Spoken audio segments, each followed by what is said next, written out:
Welcome to the DEC4 podcast. You can access episodes, companion articles, research notes and links, as well as information about our contributors and supporters at DEC4podcast.com. Hope you enjoy the program.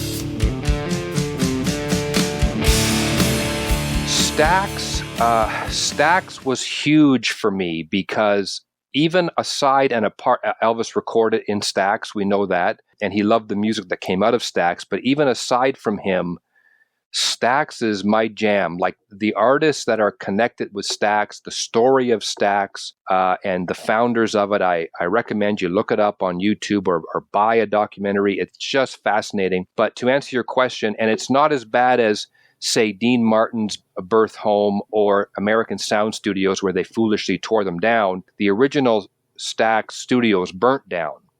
And so sadly, I mean, College and Macklemore is the intersection there, and me and my youngest son are sure every time we go there to do a pose, leaning against the post, and my wife takes a picture, and above it are the two signs, College and Macklemore. And people think, what is going on? But for me, and for people that know music and love this Southern music, that is huge. So Soulsville, USA, Stax Records.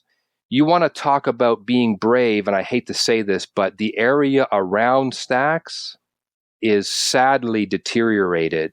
Empty storehouses, graffiti on these empty buildings, but a lot of the graffiti says, believe in yourself, or you can do this, which is really kind of nice, even though it's sad that the area has suffered. Now, Soulsville, the museum is wonderful. I highly recommend the museum. The gift shop is wonderful. I highly recommend the gift shop. I was sure to buy a t-shirt. There's wonderful clothing and music in there to buy. Anything and everything with the Stax logo on it. Highly recommend the tour, and there's a video that they showed that gives you a bit of a background. The gift shop. Now, what else they've done? No, next door to that was the original. It used to be a record store back in the day where the kids would come and hang out, and Stax, the label, grew from that. The kids bought records, and then you can also record next door. So that location is still wonderful and relatively original. Like I say, it's not the original, but they didn't build it in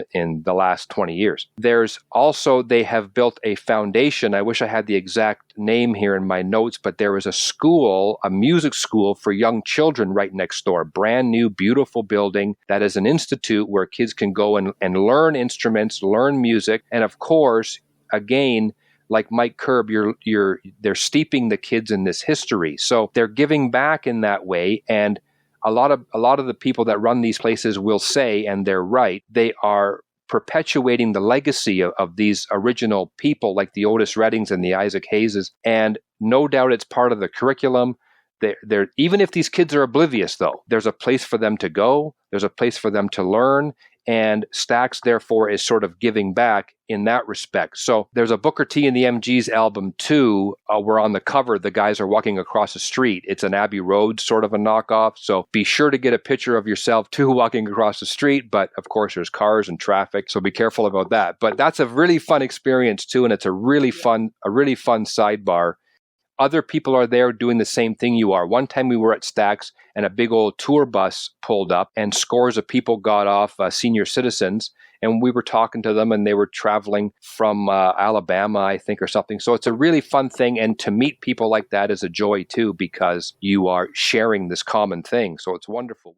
Maybe the only thing south of the house, Graceland, is the Full Gospel Tabernacle Church on Hale Road is... I have it here in my note. It is 2 minutes away. 2 miles away, 2 minutes away is Al Green's church on Hale Road. Now, it is the one thing on your tour that is totally distinct from Elvis. It's separate. It's Al Green, my favorite singer. But, again, it took me years to realize if we tweak our departure times, whatever, like the last few times we've arrived in Memphis on a Sunday morning, just in time for the service, you go into the church, you sit, Al Green walks out.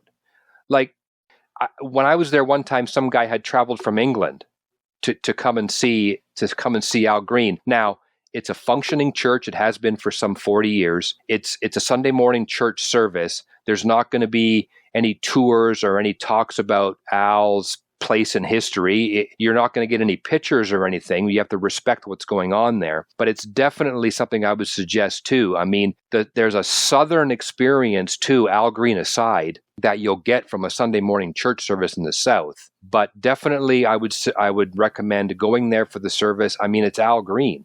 Al Green has spoken to me twice. He said these heartfelt words, "Where are y'all from?"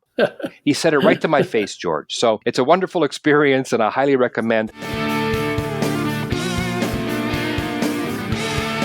Podcast terms and conditions can be found at our website, DEC4podcast.com. You can contact us there or on our social media. Find us on the major podcasting platforms, and we're also on Substack, Facebook, Tumblr, and Instagram. This has been George Fairbrother. Thanks for listening. Hi, I'm Steve Collins from the YouTube channel Please Tell Me Where to Go. We have great travel videos and other stuff as well, so go to YouTube. Please tell me where to go. The 2 is the numeral 2, and enjoy a whole bunch of videos.